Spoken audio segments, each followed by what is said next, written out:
Assalamualaikum warahmatullahi wabarakatuh. Bagaimana kabarnya anak-anak hari ini? Semoga sehat selalu ya. Oke, alhamdulillah kita masih bisa bertemu kembali pada pelajaran TIK. Untuk pertemuan kali ini, kita akan membahas tentang mengenal komputer part 2. Kalau kemarin kita sudah membahas tentang komputer, lebih spesifiknya yaitu perangkat keras pada komputer. Dan untuk kali ini kita akan membahas tentang alat-alat pendukung yang ada pada komputer. Perhatikan baik-baik ya. Di sini ada scanner yang akan kita bahas ya. Ada scanner, printer, webcam, stabilizer, headset, mikrofon, joystick, dan speaker. Yang pertama yaitu printer.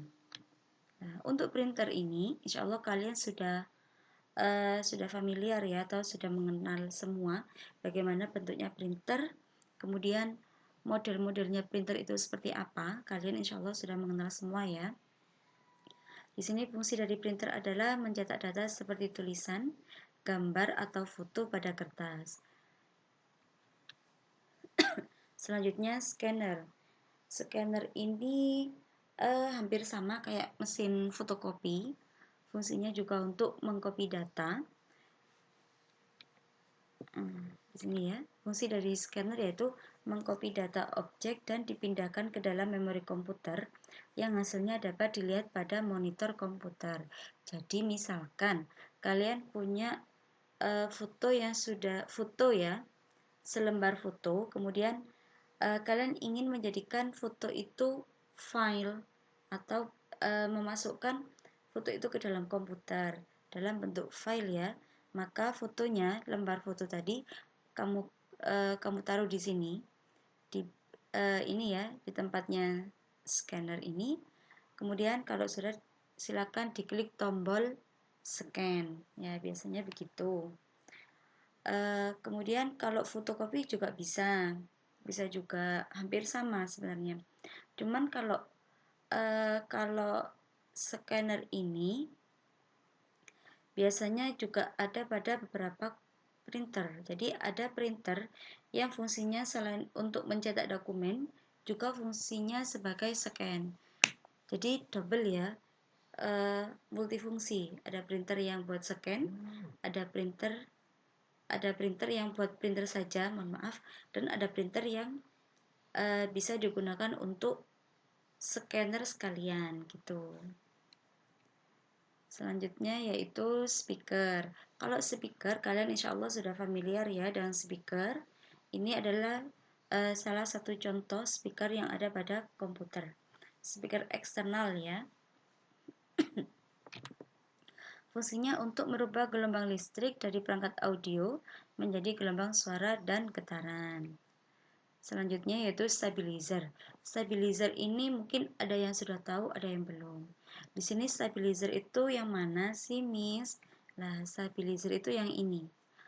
Ini kalau kalian masih ingat ya, di lab biasanya di lab itu, di lab komputer yang punya kita ya, itu di bagian bawah meja ada kotak warna merah dan putih seperti ini. Nah, ini disebut stabilizer yang digunakan untuk menstabilkan tegangan listrik apabila voltase turun gitu. Kemudian selanjutnya yaitu di sini ada headset.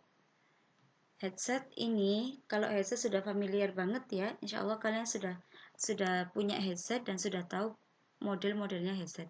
Headset di sini fungsinya untuk mendengarkan suara dan berbicara dalam perangkat komunikasi dan komputer. Selanjutnya yaitu mikrofon. Mikrofon ini fungsinya untuk menangkap gelombang suara dan mengubahnya menjadi arus listrik. Kalau headset ini kita bisa mendengar dan berbicara, tapi kalau mikrofon ini kita hanya bisa berbicara saja tanpa bisa mendengar gitu. Biasanya ini digunakan untuk rekaman pada ini ya, laptop atau komputer ya. Jadi kayak kalau sekarang kan daring ya, materinya kan daring, jadi kayak seperti ini. Misalnya ini ngomongnya menggunakan mikrofon biar lebih jelas. Kalau tidak menggunakan mikrofon, kadang-kala suaranya itu kurang jelas atau agak jauh gitu ya. Tapi kalau menggunakan mikrofon, itu suaranya lebih jelas dan lebih dekat gitu. Oke, selanjutnya yaitu webcam. Webcam ini fungsinya sebagai alat bantu pada komputer yang digunakan untuk melihat gambar seorang pada saat chatting atau video call. Nah, biasanya kan ada ya laptop ataupun komputer yang tidak ada fitur kamera, terutama pada komputer yang zaman dahulu itu biasanya tidak ada fitur kameranya. Jadi kalau kita misalkan mau melakukan Skype atau video call dengan kerabat yang jarak jauh, kalau dulu kan tidak ada WA ya, masih belum ada WA. Kalau kita mau melakukan Skype atau video call baik menggunakan aplikasi apapun, ini salah satu alat bantu yang digunakan pada komputer itu adalah webcam. Jadi webcamnya itu dimasukkan atau ditancapkan pada CPU, nanti akan keluar wajah kita. Jadi seperti itu ya. Tapi untuk sekarang webcam ini jarang dipakai karena hampir laptop ataupun komputer versi sekarang ini kebanyakan sudah ada layar kameranya di bagian atas itu ya. Selanjutnya yaitu joystick. Kalau joystick ini biasanya yang paling paham adalah anak cowok. Nah, yang paling sering pegang itu biasanya anak cowok yang digunakan untuk PS ya. Di sini joystick ini berfungsi untuk alat bantu memainkan permainan atau game. Jadi komputer itu bisa selain digunakan untuk ngetik atau untuk video call ya, itu bisa digunakan untuk bermain atau game-gamean gitu ya. Nah ini salah satu alat bantu yang biasa digunakan yaitu joystick kayak Mobile Legend ya. Kalau sekarang kan Mobile Legend ya, biasanya anak cowok yang tahu. Mobile Legend kalau pada HP, kalau pada handphone ya, orang-orang kalau yang bermain Mobile Legend di handphone itu biasanya kan manual ya, tanpa menggunakan alat bantu apapun. Jadi pakai layar touchscreen itu ya. Tapi kalau pada komputer atau laptop, Mobile Legend-nya itu menggunakan alat bantu ini, joystick. Jadi biar cepat gitu, atau seperti PS. Ya, PS kan itu ada joysticknya. Insya Allah dari sini paham ya anak-anak. Kita lanjutkan materi berikutnya yaitu tentang media penyimpanan data. Nah, beberapa media yang digunakan untuk menyimpan data pada komputer atau eksternal ya, bukan dalam komputernya. Ini ada beberapa. Yang pertama yaitu hard disk. Hard disk eksternal. Nah, hard disk itu ada dua macam. Ada hard disk internal dan juga hard disk eksternal. Kalau hard disk internal kemarin sudah kita bahas, itu ada pada CPU-nya.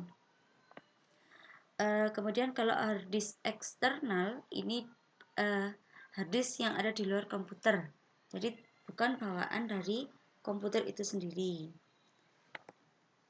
Dan hard disk ini untuk kapasitas penyimpanannya lebih besar ya. Biasanya ada yang sampai 1 tera atau lebih bahkan ya kalau sekarang itu.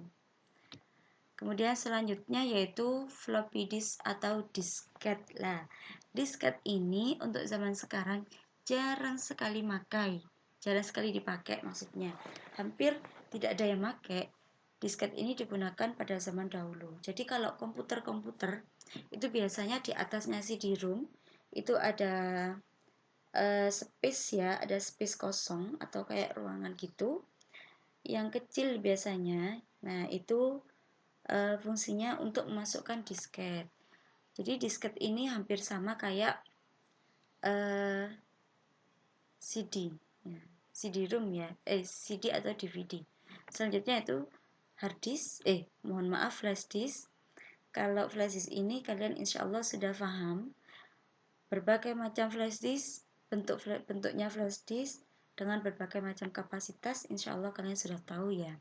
Yang terakhir yaitu di sini ada CD atau DVD. Nah, CD atau DVD ini selain digunakan pada itu ya, digunakan untuk, biasanya kan kalau CD atau DVD kan untuk nonton film atau nonton lagu-lagu gitu ya. Tapi kalau CD atau DVD di sini fungsinya juga bisa digunakan sebagai alat untuk menyimpan data. Jadi CD atau DVD-nya dimasukkan ke CD-ROM, kemudian biasanya ada yang butuh di burning dulu atau dibakar ya, tapi dibakarnya itu bukan dibakar pakai api, dibakarnya itu dibakar dalam komputer gitu ya, biar ibaratnya biar steril atau biar kosong dulu gitu. Tapi sebenarnya CD atau DVD yang baru itu sudah kosong dan space-nya sudah banyak. Dan masih banyak lagi media penyimpanan data yang bisa digunakan. Tapi di sini kita akan bahas 4 ini dulu. Oke, itu tadi adalah penjelasan dari Miss Hanim berkaitan dengan mengenal perangkat komputer part 2. Ya.